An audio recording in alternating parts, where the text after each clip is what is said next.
most people don't fail because they are weak. They fail because they keep choosing comfort over action. They wake up every day with good intentions, strong plans, and big dreams. And then they wait. They wait to feel ready. They wait to feel confident. They wait for motivation to show up like a signal from the sky. But life does not respond to waiting. Life responds to movement. Right now, your future is watching what you do today. Not what you plan to do. Not what you hope to do. What you force yourself to do when it's uncomfortable. The truth is simple and uncomfortable at the same time. Nothing changes until you move. Thinking won't save you. Wishing won't rescue you. Only action can. This is the moment where excuses lose their power. This is the moment where comfort must be challenged. Because the life you want is not hidden. It is waiting on the other side of the action you keep avoiding. Most people believe motivation must come first. That some emotional spark has to appear before they move. They sit and wait for the right feeling, the right confidence, the right energy. But life does not work that way. Motivation is not the cause of action. It is the result of it. Action is the trigger. Movement is what wakes up the mind, the emotions, and the will. If you wait to feel motivated before you act, you place your future in the hands of something unreliable. Feelings change, moods shift, energy rises and falls, but action is always available. Think about how energy really works. When you sit still and do nothing, you don't gain energy, you lose it. Inaction creates heaviness. It creates doubt. It creates excuses. But the moment you begin to move, something changes inside you. Your blood flows differently. Your thinking sharpens. Your focus improves. Action sends a signal to the brain that says, "We are serious now." And once that signal is sent, motivation begins to show up, not as a miracle, but as a natural response. Confidence works the same way. People say, "I'll take action once I feel confident." But confidence is built through doing, not thinking. You gain confidence by making the call, not by rehearsing it in your head 100 times. You gain confidence by starting the task, not by waiting for fear to disappear. Fear fades in motion. It grows in stillness. Action shrinks fear down to size and reminds you that you are capable of more than you imagined. Successful people understand this law: early action first, feelings later. They don't rely on inspiration to get moving. They rely on discipline. Discipline is the decision to act even when the emotional reward hasn't arrived yet. And here's the interesting part. Once they act, inspiration often follows. Motivation catches up to action like a shadow follows the body. If you study achievement closely, you'll notice a pattern. Progress always begins with discomfort. The first step feels awkward. The first effort feels heavy. But if you continue, momentum takes over. The second step is easier than the first. The third feels more natural. Before long, what once felt forced begins to feel familiar. And eventually, it becomes part of who you are. Action clarifies things that thinking never will. You don't need to know every step, you need to take the next one. Life reveals itself to people in motion. Clarity comes while you are working, not while you are waiting. The answers you are searching for often show up after you start, not before. When you take action, even imperfect action, you send a powerful message to yourself. You tell yourself that you are someone who moves forward, someone who doesn't need perfect conditions to begin. That identity shift is where real motivation is born. Motivation grows when you see yourself keeping promises to yourself. Waiting to feel motivated is easy. Anyone can wait. But forcing yourself to act is where character is built. It's where self-respect grows. Each small action strengthens your belief that you can be trusted. And once you trust yourself, motivation becomes less necessary because momentum takes its place. Action is the master key. It unlocks motivation, confidence, clarity, and growth. The fastest way to change how you feel is to change what you do. Move first, and let motivation follow. Most people underestimate the price of delay. They think postponing action is harmless, that skipping today can be corrected tomorrow. But life keeps score quietly. Every day you avoid doing what you know you should do, a small debt is created. That debt may feel light at first, almost invisible, but over time it compounds. This is why discipline is far lighter than regret. Discipline is a small payment made daily. Regret is a massive bill delivered later. Discipline is not punishment. It is self-respect in action. It is the decision to do what is necessary, even when it is uncomfortable, because you understand the cost of not doing it. Getting up early, making the call, practicing the skill, saying no to distractions. None of these things are heavy by themselves. They feel uncomfortable for a few minutes, maybe an hour. But compare that to the weight of regret that comes from years of inaction, missed opportunities, and untapped potential. One is temporary discomfort. The other is permanent disappointment. Regret has a unique way of haunting people. It doesn't shout at first, it whispers. It shows up as a quiet thought that says, "I could have been more." It appears when you see someone else living the life you once dreamed about. It surfaces late at night, when excuses can no longer protect you. Regret is heavy, because it carries both pain and responsibility. You know deep down that the outcome could have been different if you had acted. Discipline, on the other hand, builds pride. Every time you do what you promised yourself you would do, even when you didn't feel like it, you strengthen your character. You may not see dramatic results immediately, but you feel something better: self-trust. You begin to believe in yourself because your actions prove that you can be relied upon. That belief becomes a foundation for confidence, momentum, and long-term success. People often say they don't have discipline, but discipline is not something you are born with. It is something you practice. It starts small. It starts with keeping simple promises, showing up when you said you would, finishing what you started, choosing progress over comfort. Each disciplined action is like placing a brick. One brick may not look like much, but over time, those bricks build a life that stands strong. The tragedy is that regret is always more expensive than discipline, yet it is paid too late. Discipline asks for effort today. Regret asks for pain tomorrow. Discipline asks for focus now. Regret demands sorrow later, and unlike discipline, regret offers no return on investment. It teaches lessons, but it cannot change outcomes. When you choose discipline, you are choosing your future self. You are making life easier later by making it harder now. When you avoid discipline, you make life easier now and unbearably hard later. Life has a way of collecting payment. You either pay with effort or you pay with pain. The wise understand this early. They accept the small weight of discipline willingly, knowing it will protect them from the crushing weight of regret. They know that every disciplined action is a vote for the person they want to become. And over time, those votes add up to a life of progress, pride, and peace. Resistance is strongest before you begin. That is one of life's great truths. The mind has a remarkable ability to exaggerate difficulty when you are standing still. Tasks feel heavier before you start them. Fear sounds louder before you face it. Doubt becomes more convincing when no action is being taken. This is why the first step is so powerful. The moment you take it, resistance begins to lose its strength. Inaction feeds resistance. When you delay, your mind fills the gap with worst-case scenarios. You imagine failure, embarrassment, rejection, and loss, even though none of it has happened. The longer you wait, the more real these imagined obstacles become. Resistance grows in silence and stillness. It thrives when you think but do not move.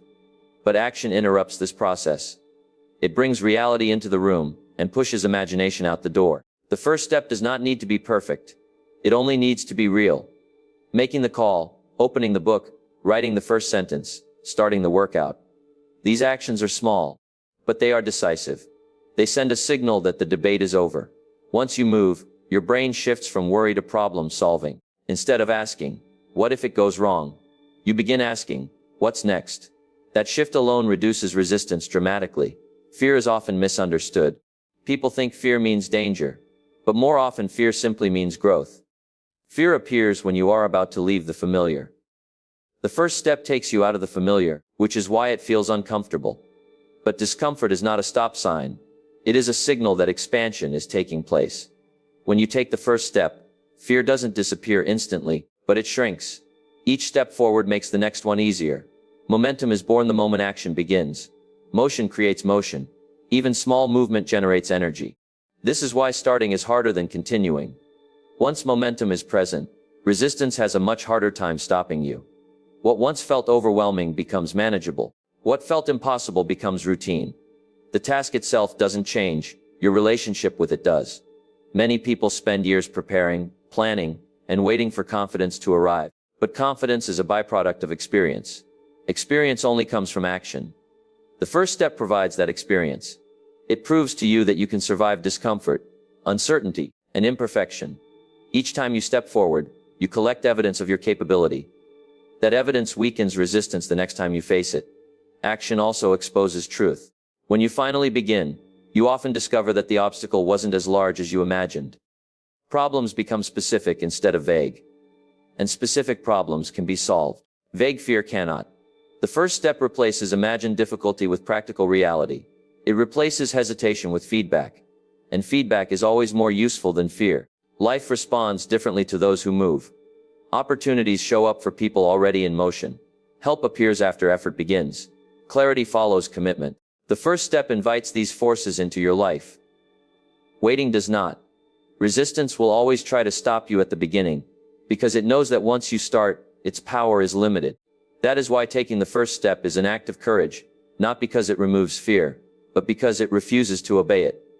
And once that step is taken, the path forward becomes clearer, lighter, and far less intimidating than it ever appeared from the starting line. Feelings are powerful, but they are unreliable guides. They change with sleep, weather, praise, criticism, and circumstances. If you allow your actions to be dictated by how you feel in the moment, your progress will always be inconsistent.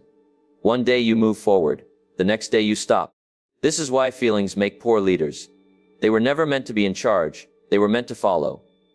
Many people wait to feel ready, confident, or inspired before they act. But readiness is not a feeling, it is a decision. Confidence is not a requirement for action, it is a reward for it. If you wait for the perfect emotional state, you hand control of your life over to something that shifts constantly. Discipline, on the other hand, is stable. Discipline does not ask how you feel, it asks what must be done. Mood-based living creates a cycle of inconsistency. When you feel good, you act. When you don't, you delay. Over time, this trains the mind to associate progress with comfort. The moment discomfort appears, effort stops. But growth lives on the other side of discomfort.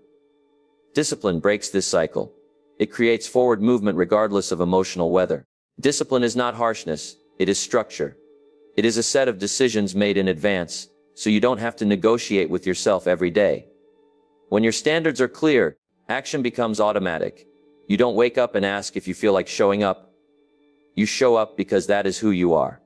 This removes emotional debate and saves mental energy. Successful people understand this deeply. They do not rely on motivation to act, they rely on routine. They build systems that carry them forward when emotions are low. They know that consistency beats intensity. Anyone can act when they feel inspired. Very few can act when they feel tired, bored, or discouraged. Those few separate themselves from the rest. Feelings often exaggerate reality. When you feel overwhelmed, tasks seem larger than they are. When you feel insecure, challenges seem more dangerous than they are. Discipline grounds you in reality. It says, do the work anyway. And once you begin, feelings often change. Action has a way of correcting emotion. You don't wait to feel better to work. Working often makes you feel better. There is also freedom in discipline. When you stop letting feelings decide, you stop being a victim of them. You regain control. You begin to trust yourself because your behavior is no longer unpredictable. This self-trust becomes a powerful source of confidence. You know that regardless of how you feel, you will do what is necessary. Over time, discipline reshapes your identity. You stop seeing yourself as someone who tries and start seeing yourself as someone who does. This shift is subtle but profound. It affects how you speak, how you decide, and how you face challenges. You no longer need motivation to move forward, because movement has become part of who you are. Feelings will always come and go. Discipline remains. When discipline leads, progress follows. And when progress becomes consistent, success is no longer a matter of chance, but a natural outcome of steady, deliberate action. Most people overestimate what they can do in a day, and underestimate what they can do in a year. They think success requires dramatic moves, massive effort, or sudden breakthroughs. This belief often paralyzes them, because the goal feels too large. But real change rarely comes from giant actions. It comes from small actions done consistently over time. What feels insignificant today becomes unstoppable when repeated daily. Small actions work because they bypass resistance. The mind resists big demands, but it rarely argues with small steps. Reading one page feels easy. Writing one paragraph feels manageable. Exercising for 10 minutes feels possible. These small commitments lower the barrier to entry. And once you begin, you often do more than you planned. Even if you don't, the habit is strengthened. And that matters more than intensity. Consistency compounds. Just like interest in a bank account, progress grows quietly at first. You may not see results for weeks or even months, but something is happening beneath the surface. Skills are improving. Confidence is building. Identity is shifting. One small action may not change your life, but hundreds of them will. The tragedy is that many people quit during the silent phase, not realizing how close they are to visible progress. Small actions also create trust with yourself. Every time you keep a simple promise, you reinforce the belief that you are reliable. This self-trust becomes a powerful motivator. You no longer need to push yourself as hard, because showing up has become natural. The person who does a little every day becomes far stronger than the person who does a lot once in a while. People often wait for perfect conditions to take big action, but perfect conditions rarely arrive. Small actions allow you to move forward in imperfect circumstances. You don't need a perfect plan to take a small step. You don't need perfect confidence to make a small effort. You only need willingness. And willingness grows with practice. There is also humility in small actions. They require patience. They teach you to respect the process. They remind you that mastery is built, not granted. When you embrace small actions, you stop chasing shortcuts and start building foundations. And strong foundations support lasting success. Small actions protect you from burnout.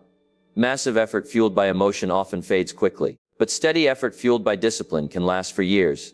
This is why consistency always beats intensity. Intensity is impressive, but consistency is transformative. Over time, small actions create momentum.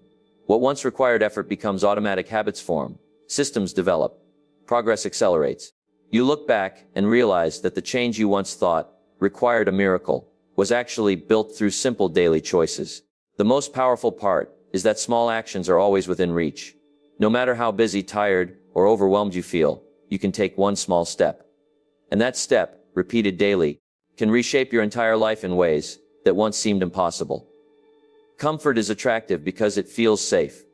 It asks nothing from you in the moment and offers relief from effort, uncertainty, and pressure. But comfort has a hidden cost. It quietly limits growth. The more you choose comfort, the smaller your life becomes. This is why comfort is the enemy of growth. Growth demands expansion, and expansion always requires discomfort. Every meaningful improvement in life begins with doing something uncomfortable. Learning a new skill feels awkward. Speaking up feels risky. Taking responsibility feels heavy. But these uncomfortable moments are the exact moments where growth occurs. Comfort, on the other hand, keeps you within the boundaries of what you already know and what you have already mastered. It feels good, but it gives nothing back. Comfort trains the mind to avoid challenge. Each time you choose ease over effort, you reinforce the habit of avoidance. Over time, this creates a low tolerance for discomfort. Small challenges begin to feel overwhelming. Simple effort feels exhausting. The problem is not that life becomes harder. It is that you become less willing to engage with it. Discomfort, when chosen intentionally, strengthens you. It builds resilience. It expands your capacity. When you act despite discomfort, you teach yourself that discomfort is survivable. You stop fearing it. You begin to see it as a signal of progress rather than a warning of danger. This shift changes everything.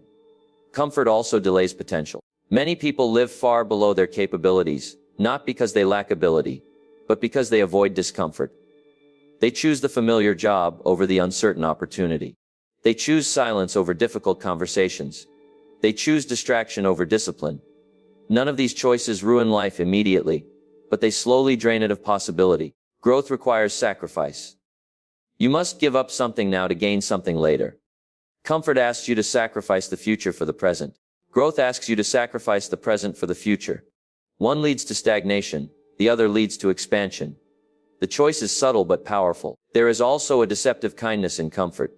It whispers that you deserve rest, ease, and indulgence. And sometimes you do. Rest is necessary. But comfort becomes dangerous when it replaces effort entirely. Rest should restore you so you can act again, not remove action from your life altogether. People who grow consistently develop a different relationship with discomfort. They don't seek pain, but they don't avoid challenge either. They understand that discomfort is part of the process. They accept it as a temporary price for long-term reward. This mindset frees them from fear and hesitation. When you repeatedly choose growth over comfort, your confidence grows. You trust yourself more. You know that you can handle difficulty. This self-trust becomes a foundation for courage, ambition, and persistence. Life feels larger, more engaging, more alive.